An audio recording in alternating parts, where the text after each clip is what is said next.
오늘 본문은 예레미야 1장 17절에서 19절입니다. 본문에 들어가기에 앞서 먼저 예레미야가 하나님께 부르심을 받은 이유에 대해 살펴보겠습니다. 예레미야 1장 1절 베냐민 땅 아나돗의 제사장들 중 hil기야의 아들 예레미야의 말이라. 예레미야는 제사장 hil기야의 아들로 태어났습니다. 베냐민 땅 아나돗은 특별한 곳이 아니었습니다. 또한 아나돗에는 많은 제사장들이 있었습니다. 그 제사장들 중에 hil기야는 특별하거나 다른 제사장들보다 더 특출난 사람이 아니었습니다. 그냥 여러 제사장들 중에 하나일 뿐이었습니다. 그러하기에 예레미야가 하나님께로부터 선지자로 부름받은 이유가 타고난 조건은 아닙니다. 그러면 예레미야가 개인적으로 특별해서일까요? 예레미야 1장 6절 내가 이르되 슬프도소이다. 주 여호와여 보소서 나는 아이라 말할 줄 알지 못하나이다. 이것은 하나님께서 예레미야를 부르셨을 때 예레미야가 한 말입니다. 여기서 예레미야는 자신을 아이라고 표현하고 있습니다. 아이는 경험이 없고 무지한 자를 의미합니다. 이렇게 예레미야는 자기 스스로도 하나님의 일을 감당하기엔 부족한 사람이라는 것을 인정했습니다. 그렇기 때문에 예레미야가 하나님께로부터 선지자로 부르심을 받은 이유가 그가 뛰어나서도 아닙니다. 결국 예레미야가 선지자로 하나님께 부름받았던 특별한 자격 조건은 없습니다. 창세전부터 하나님은 예레미야를 특별히 사용하시고자 작정하셨다라고 말할 수밖에 없습니다. 즉 하나님의 절대 주권적 선택이 그 이유라 할 수 있습니다. 이제서야 그때가 되어 예레미야를 선지자로 부르신 것입니다. 다른 말로 하면 예레미야가 선지자로 소명받은 것은 전적인 하나님의 은혜입니다. 이것을 하나님이 예레미야를 부르시는 말씀에서 알 수 있습니다. 예레미야서 1장 5절 내가 너를 모태에 짓기 전에 너를 알았고 내가 배에서 나오기 전에 너를 성별하였고 너를 여러 나라의 선지자로 세웠노라. 이처럼 하나님께서 사람을 쓰시는 것은 세상에서 사람을 채용하는 것과는 다릅니다. 세상에서는 준비된 자, 능력을 갖춘 자를 사용합니다.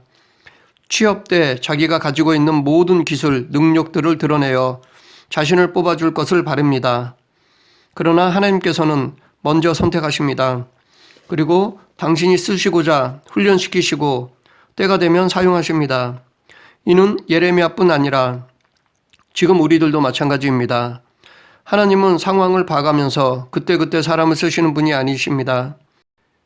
모든 상황을 이미 다 아시고 미리 훈련시키시고 준비시켜 당신께서 정하신 때에 사용하시는 것입니다. 다윗이 골리앗을 물리친 것은 우연히 심부름으로 전쟁터에 간 것처럼 보이지만 이미 하나님은 그것을 작정하셨던 것입니다. 그리고 물맷돌로 골리앗을 죽인 것도 평소에 광야에서 양들을 지키며 훈련시키셨던 것입니다. 그렇게 훈련시키고 준비시켜 때가 되어 전쟁터에서 싸운 것입니다. 그런데 현상적으로 보면 우리는 내가 준비하고 있으니까 하나님께서 쓰신 것이다 라고 생각할 수 있습니다. 그래서 혹자는 준비된 자를 하나님이 쓰신다 라고 말하기도 합니다. 하지만 본질적으로 보면 하나님께서는 미리 우리 마음에 준비할 의지를 주신 것입니다. 또한 그런 상황을 만드십니다. 그러므로 어떤 관점에서 보느냐에 따라 말이 다를 뿐입니다. 우리 편에서는 우리가 준비한 것처럼 보이지만 처음과 끝이신 하나님께서는 이미 모든 것이 다 작정하신 대로 이끌어 가시는 것입니다. 그렇기 때문에 우리는 하나님의 일을 하는 데 있어서 내가 잘나서 하나님께 선택받았다고 자랑할 것이 없습니다. 또한 반대로 난 아무 능력이 없다고 열등감을 가질 것도 없습니다. 우리는 단지 지금 내게 주어진 상황과 환경에서 하나님께서 맡겨주신 달란트로 최선을 다해 책임과 의무를 다하면 되는 것입니다. 작고 사소한 일에서도 열심을 다하고 수고할 때 비록 큰 결과가 없다 하더라도 하나님은 칭찬해 주십니다. 우리는 이런 사실을 달란트 비유를 통해 알 수 있습니다. 이 비유에 보면 5달란트, 2달란트, 1달란트를 사람마다 각각 다르게 주셨습니다. 그러나 5달란트, 2달란트 받은 자들을 똑같이 칭찬하셨습니다. 왜냐하면 그 둘 모두 열심히 일하여 이익을 남겼기 때문입니다. 그러나 더 정확히 말하면 얼마나 많이 남겼느냐의 액수가 아니라 주신 달란트로 최선을 다했기 때문입니다. 하나님은 2달란트를 주시고 5달란트처럼 많이 남기기를 바라시는 분이 아니십니다. 주신 것에 만족하고 최선을 다해 일하길 바라십니다. 혹 최선을 다했는데도 이익을 남기지 못하더라도 하나님은 그 과정을 보시고 책망하지는 않으실 것이라 생각됩니다. 물론 우리는 일을 하면 그에 따른 열매를 맺어야 합니다. 하지만 당대에 열매를 맺지 못해도 나중에 맺힐 열매를 보시고 하나님은 우리를 기뻐하실 것입니다. 그리고 착하고 충성된 종이라고 칭찬해 주실 것입니다. 그러하기에 우리는 지금 내게 주어진 시간을 헛되이 보내지 말고 열심을 다해야 할 것입니다. 하나님께서 미리 작정하셨기 때문에 모든 일은 하나님의 섭리, 계획 안에 있습니다. 그렇기 때문에 하나님께서는 당신의 일을 이루어 가시는 데 있어서 한치의 오차도 없으십니다. 아니, 하나님께서는 실수란 있을 수 없습니다. 또한 하나님께서 모든 것을 다스리심으로 이 세상에는 헛되이 지나가는 시간은 없습니다. 일이 잘 될 때나 안 될 때나 비록 힘들고 고통스러운 시간일지라도 다 하나님의 허락 없이는 이루어지는 것은 없습니다. 그래서 때론 기쁨뿐 아니라 슬픔, 고난들도 하나님께서 주셨다는 것이 섭섭히 들릴 수 있습니다. 그러나 이것이 우리에게 필요하기 때문에 주신 것입니다. 앞으로 살아가는 데 있어서 더 유익하기 때문에 주신 것입니다. 다르게 말하면 고난이나 시련은 하나님께서 원하시는 분량까지 성장시키기 위해서 주신 훈련입니다. 하나님은 사랑하는 자에게도 시련을 허용하십니다. 하나님은 사랑하는 자녀들을 품 안에만 끼고 계시는 분이 아니십니다. 사랑하기 때문에 때론 고통도 허용하십니다. 그래서 베드로는 사랑하는 자녀들아, 너희를 시련하려고 오는 불시험을 이상한 일 당하는 것 같이 이상히 여기지 말고 오직 너희가 그리스도의 고난에 참여하는 것으로 즐거워하라. 이는 그의 영광을 나타내실 때에 너희로 즐거워하고 기뻐하게 하려 함이라 라고 하였습니다. 오늘 본문은 예레미야가 하나님의 부르심을 받은 소명에 대한 이야기입니다. 본문을 통해 선지자의 사명에 대해 살펴보겠습니다. 17절 그러므로 너는 내 허리를 동이고 일어나 내가 내게 명령한 바를 다 그에게 말하라. 그들 때문에 두려워하지 말라. 내가 그들 앞에서 두려움을 당하지 않게 하리라. 여기서 하나님은 예레미야를 부르시고 세 가지를 명령하셨습니다. 첫째, 내 허리를 동이고 일어나. 이것은 팔레스타인 사람들이 입은 통으로 된 옷의 허리를 졸라매라는 뜻으로 신속한 행동을 위한 준비 자세를 의미합니다. 누구와 싸울 때도 이렇게 합니다. 그러하기에 선지자는 하나님께서 보내시면 즉각 떠날 준비를 해야 한다는 것입니다. 또한 언제라도 전쟁을 치를 준비가 되어 있어야 한다는 것입니다. 이것은 더 나아가 언제라도 죽을 준비가 되어 있어야 한다는 것으로도 연결된다고 하겠습니다. 실제로 하나님의 일은 보이지 않는 악한 영들과의 싸우는 영적 전쟁이기도 합니다. 그렇기 때문에 잠시도 한눈을 팔거나 늦장을 부려서는 안 됩니다. 또한 싸울 때는 목숨을 걸어야 합니다. 죽는 것을 두려워하여 피해서는 안 됩니다. 이처럼 선지자는 늘 깨어 움직일 준비, 싸울 준비, 더 나아가 죽을 준비까지도 하고 있어야 합니다. 그래서 베드로전서 1장 13절에서 그러므로 너희 마음의 허리를 동이고 근신하여 예수 그리스도께서 나타나실 때에 너희에게 가져다 주실 은혜를 온전히 바랄지어다 라고 하였던 것입니다. 둘째, 내게 명령한 바를 다 그들에게 말하라. 이것은 하나님의 말씀을 전하라는 것입니다. 선지자는 자기의 생각이나 뜻을 전하는 것이 아니라 하나님의 말씀을 전해야 합니다. 전하는 데 있어서도 하나님의 말씀을 취사선택해서는 안 됩니다. 또한 말씀을 변개해서도 안 됩니다. 사도 요한은 이것에 대해 요한계시록에서 내가 이 두루마리의 예언의 말씀을 듣는 모든 사람에게 증언하노니 만일 누구든지 이것들 외에 더하면 하나님이 이 두루마리에 기록된 재앙들을 그에게 더하실 것이요 만일 누구든지 이 두루마리의 예언의 말씀에서 제하여 버리면 하나님이 이 두루마리에 기록된 생명나무와 및 거룩한 성에 참여함을 제하여 버리시리라 라고 경고하였습니다. 혹은 듣는 자들의 눈치를 보며 적당히 전해서도 안 됩니다. 하나님께서 주신 말씀 그대로 전해야 합니다. 그것도 하나도 남김없이 다 전해야 합니다. 좋지 않은 반응이 온다 하더라도 담대히 전해야 합니다. 이런 부분에서 복음을 전하다가 공회에 잡혀가 경고를 받았던 베드로와 요한이 한 말을 우리는 마음속에 새겨야 할 것입니다. 그들은 하나님 앞에서 너의 말을 듣는 것이 하나님의 말씀을 듣는 것보다 옳은가 판단하라. 우리는 보고 들은 것을 말하지 아니할 수 없다 라고 하였습니다. 셋째, 그들 때문에 두려워하지 말라. 하나님은 정의롭고 공의롭습니다. 그래서 의인은 칭찬하지만 죄인은 책망하십니다. 죄인들은 의로운 말씀을 듣기 싫어합니다.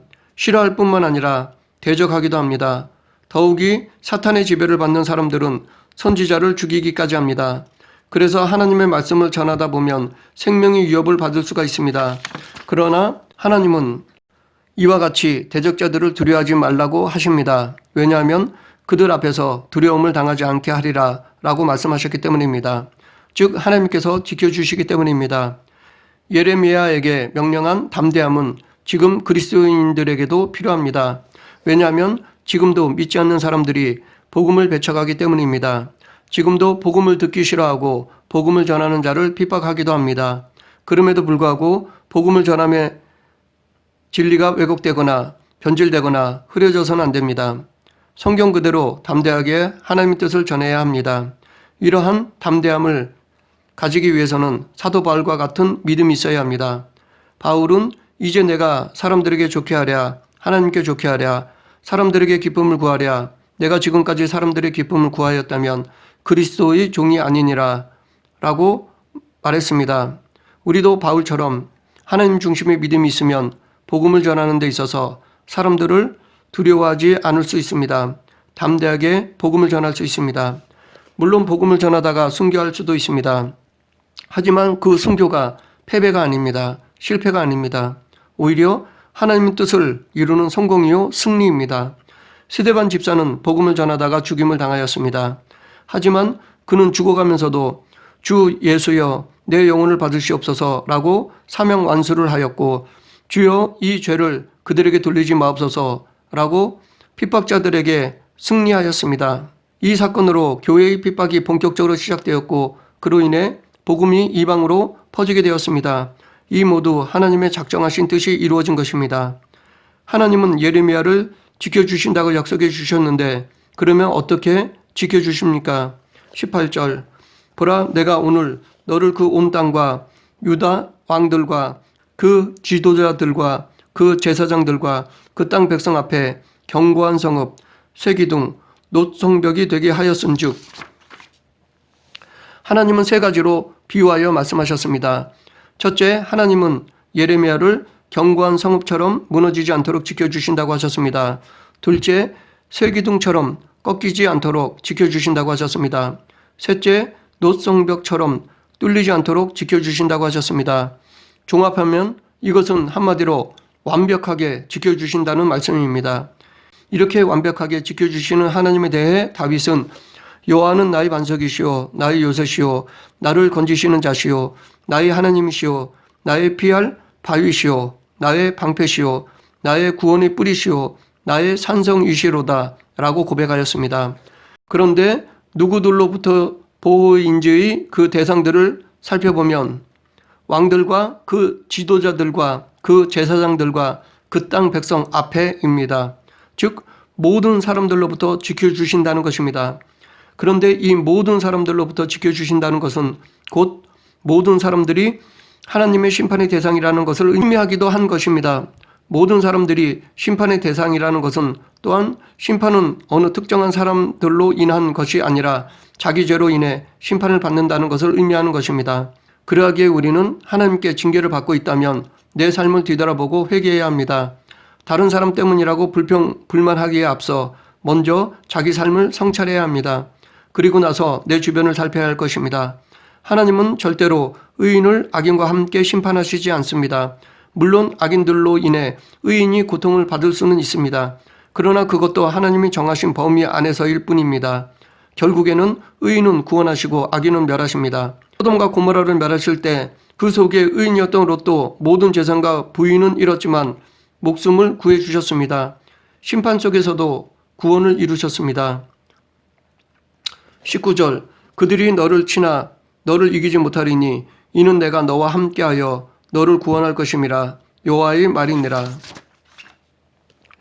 여기서 대적자들이 예레미야를 이기지 못하는 근본 원인을 다시 한번 밝히고 있습니다. 내가 너와 함께하여, 하나님께서 함께하시기 때문입니다. 이처럼 하나님께서 함께하시면 그 누구도 건드릴 수 없습니다.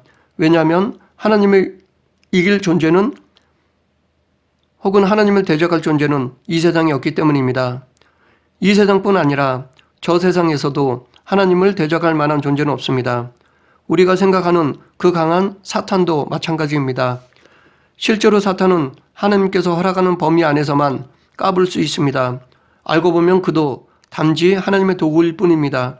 그러므로 하나님을 신뢰한다면 그 어떤 존재라도 두려울 것이 없습니다.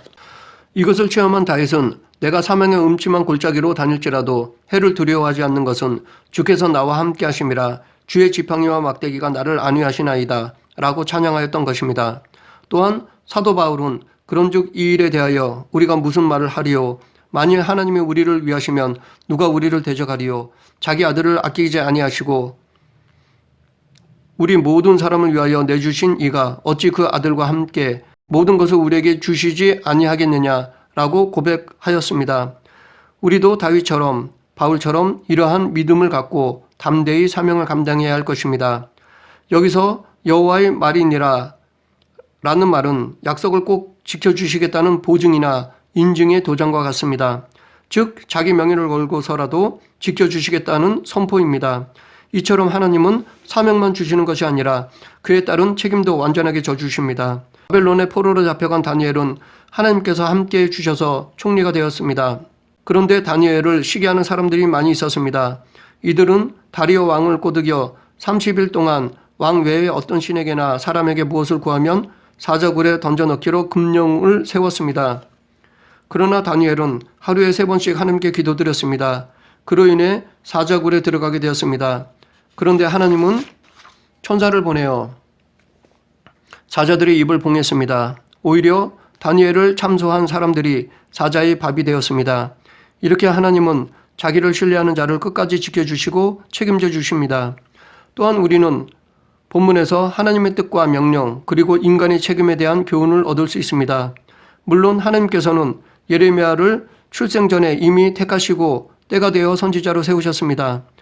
하지만 그러한 하나님의 뜻에 순복하여 예레미야는 자신이 받은 사명을 위해 전심으로 힘쓰고 애써야 할 것입니다.